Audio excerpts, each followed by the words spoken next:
Hello everyone, I'm Robin from KSI. Today, I am excited to introduce our new project, Land 13 to you. Land 13 is an area that, according to Jennifer Westacott, the chairwoman of the Western Parkland City Authority, which is responsible for developing the Western Sydney Aerotropolis, is once-in-a-generation opportunity. Our investment director Endra Kahlo agrees with that and expanded it further, giving 3 reasons. Firstly, the project is located right in the heart of the Western Sydney Aerotropolis CBD. Purchasing it is like buying a piece of land on George Street in Sydney's CBD before Sydney became this booming metropolis it is today. Secondly, the potential return on investment is high. According to the feasibility study prepared, the estimated return can be between 10 to 30 times for the 10-year investment horizon. For example, an $500,000 investment in Land 13 has the potential to become over $5 million in 10 years. Moreover, if the investment is held for a longer period, 11 plus years, the annual rental return estimated from the completed development can be as high as $500,000. This means that the annual rent could potentially cover the original investment amount. Also, a potential establishment of a real estate investment trust, REIT, and its subsequent listing on the Australian Stock Exchange, ASX, could provide investors with an exit opportunity. Thirdly, there is certainty in terms of the potential of this land, as it has already been rezoned to mixed use by the government, enabling its redevelopment into a commercial property, with maximum building heights are set at 56 metres and the floor space ratio at 2.5 to 1 according to the Western Sydney Aerotropolis Precinct Plan. The uncertainty of the scale of development that can potentially be achieved is low. Now, let me give you a detailed introduction to Land 13. Firstly, let's talk about the location of Land 13. Take a look at this map, Map 1. You all probably know that the area within the solid lines is the map of the core area of the Western Sydney Aerotropolis. The Western Sydney Aerotropolis CBD is located near the southernmost part of area, which is called the Aerotropolis Core. This core area has now been officially named Bradfield City Centre by the government. Let's zoom in a bit, Map 2. This M marks the location of the Western Sydney Aerotropolis Metro train station. In terms of its location and significance to the future, Bradfield City Centre is similar to central stations to the Sydney CBD. This metro station is now being renamed to Bradfield Station. Land 13 is located right here, within 1 kilometre from this main train station of the Aerotropolis. Also, as you can see, Land 13 is less than 1 kilometre away from the CBD of the city centre, which is an excellent geographical and strategic location. Let's take a look at this future transportation route map. Bradfield Station expected to become a transfer and terminal station for 3 future train lines.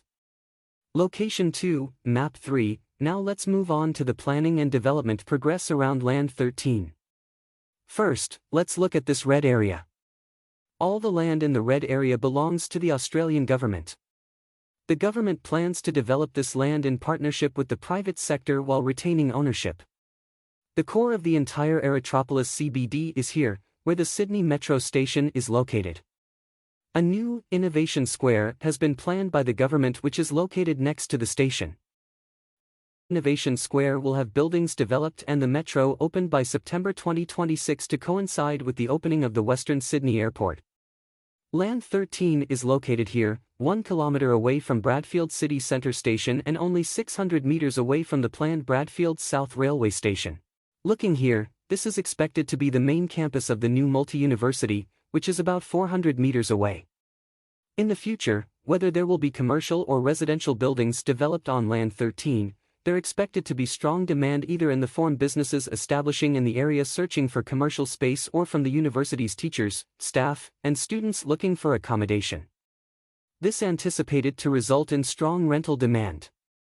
About 1 kilometre from Land 13, next to the university, is the Australian Advanced Manufacturing Research Facility, MRF, also housing the Bradfield City Visitor Centre. Construction of this facility has already begun and will officially open and commence operation in 2023. That's right, it will open this year. Hitachi Energy Research Centre will be located in the same building. I am now providing a detailed introduction to what expected to be Sydney's third largest CBD, the future layout and buildings of Australia's first 22nd century city.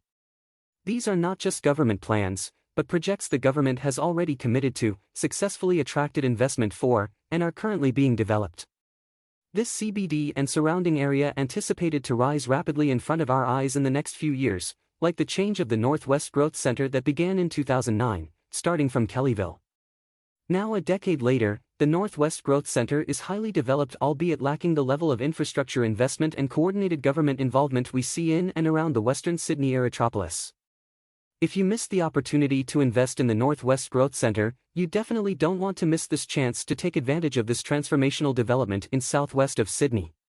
According to the Australian government, this is a once-in-a-century opportunity to build a large-scale city. Let's continue by talking about the CSIRO, which is the Commonwealth Scientific and Industrial Research Organisation. This organization is globally renowned, with inventions such as the refrigerator and wireless Wi-Fi. The CSIRO is setting up headquarters in Bradfield City Centre, similarly about 1 kilometre from Land 13. On this red-marked, government-owned land, the following headquarters anticipated to be established: the Australian Space Agency, the Australian Space Research Institute, the Sheffield Institute for Technology Research, Hitachi Research Centre, and a series of other high-tech research and development headquarters. All of these are anticipated to be located within 1 to 2 kilometres of Land 13, some only a few hundred metres away. Other high-tech companies setting up presence in or around the Western Sydney Aerotropolis are Siemens, Northrop Grumman, Amazon, Microsoft, and other world-class Fortune 500 technology companies. Some of these investments have already materialized, and some companies have already purchased land at different locations, ready to follow the development boom of Australia's first 22nd century city. Some tech companies, such as Amazon's largest logistics center in the Southern Hemisphere, are already open, with over 2,000 robots working day and night, assisting with the speedy door-to-door delivery service in Greater Sydney. Let us now take a look at the planned public facilities. This is an indoor sports facility and aquatic center. Other government public facilities include a science center, art gallery, and museum. These anticipated to be next-door neighbours to Land 13. Opposite Land 13, Western Sydney's newest park, Thompsons Creek Regional Park, is being developed. Thompsons Creek Regional Park forms part of the large green belt that runs north to south along the entire Western Sydney Aerotropolis, centering around South Creek, delivering water to the Hawkesbury River in Windsor. Bradfield City Centre is expected to take advantage of water features provided by Thompsons Creek. Along the banks of the creek, over 20 kilometres of cycling and walkways are to be developed. The water and vegetation features will contribute to the NSW government's vision for Western Sydney to be a garden city. Land 13 is ideally located at the southwest end of this beautiful park, which provides further value-enhancing potential to this investment. In summary, the location of Land 13 can be described in one sentence: in the center of the core, a prime location with enormous potential. Now let's turn our attention to the forecasted investment returns of Land 13. The government has zoned the area Land 13 is located in as mixed use with an intention to allow commercial development. The government's objective is to support the development of commercial office buildings, hotels, or other similar commercial premises, serving Bradfield's high-tech businesses, universities, and residential areas. The maximum allowed building height at Land 13 is 56 meters, which translates to approximately 20 stories. According to the Western Sydney Aerotropolis Precinct Plan, the floor and space ratio is 2.5 to 1, with a maximum land use rate of 60%. According to the planning policies, buildings with a gross development area of 30,000 square meters and heights reaching, depending on the design, 4 to 10 stories can be accommodated on the land. Comparing it to similar properties in the Macquarie Technology Park, which the NSW government also refers to as a benchmark for developing Bradfield, the potential return on investment for Land 13 is estimated to be between 10 to 30 times, with a 10-year investment period.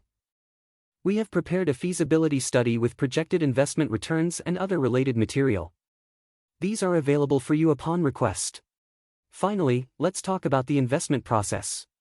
The approach of the Land 13 project is very similar to our previous project Land 10, using a wholesale managed investment fund structure. The fund's assets are held by Australia's largest custodian company. The minimum investment amount starts at $500,000 Australian dollars. If you are interested in the Land 13 project, first you need to sign an expression of interest document and pay a refundable deposit of $5,000 Australian dollars. We will then arrange a meeting with you, provide and explain more details about Land 13 including the legal structure, the forecasted investment returns and take you to see the land if required. At around the first half of 2023, once legal documents for Land 13 are ready, we will proceed with establishing the fund. Investors with valid EOIs enter a queue based on the EOI date and committed investment amount and will be attended to on a first-come first-served basis. Once the total committed investment amount reaches the fund's target fundraising amount, the investors based on their position in the queue will be invited to progress to the next stage. In the next stage, investors will have to sign an application form and pay a deposit of no less than 10% of their committed investment amount, with the remaining balance due within 3 to 6 months, to be determined. Lastly, let's review the planned project timeline for the Land 13. The first phase is the purchase and hold phase, which is expected to run from 2022 to 2024. The second phase is the design and DA application phase, which is anticipated to take place between 2025 and 2027. During the third phase, between 2028 to 2030, the buildings are forecasted to be constructed. Lastly, between 2031 to 2032, the fund is expected to seek an application to be listed on the Australian Securities Exchange (ASX) as a real estate investment trust. If the listing is achieved, investors may be able to liquidate their holdings should they choose to do so. Alternatively, they can continue holding the investment. If they elect to continue, they are expected to receive rental income of the fully completed and leased asset. And $500,000 investment, estimated to have the potential to grow to between $5 million and $6 million. If you continue to hold, the annual rental income distribution can reach $500,000, allowing you to recoup your total investment in 1 year. In conclusion, Land 13 is a land investment opportunity in Australia's first 22nd century city. If you want to invest, please contact us as soon as possible. The available units are very limited, so please sign an EOI form without delay. Thank you, everyone. I'm Robin, and I look forward to meeting you soon. Important disclaimer. The information contained in this video is general information only and does not constitute personal financial product advice. The information in this video has been prepared without taking into account the objectives, circumstances, financial situation or needs of any particular person. Prior to applying for an investment in the fund, a prospective investor should seek appropriate professional advice and should conduct their own independent investigation and analysis regarding any information contained in this video and any further information shared, including the risks involved. In particular, a prospective investor should obtain their own legal, investment, accounting and taxation advice, and rely on their own inquiries in determining whether or not to invest in the fund. Thank you.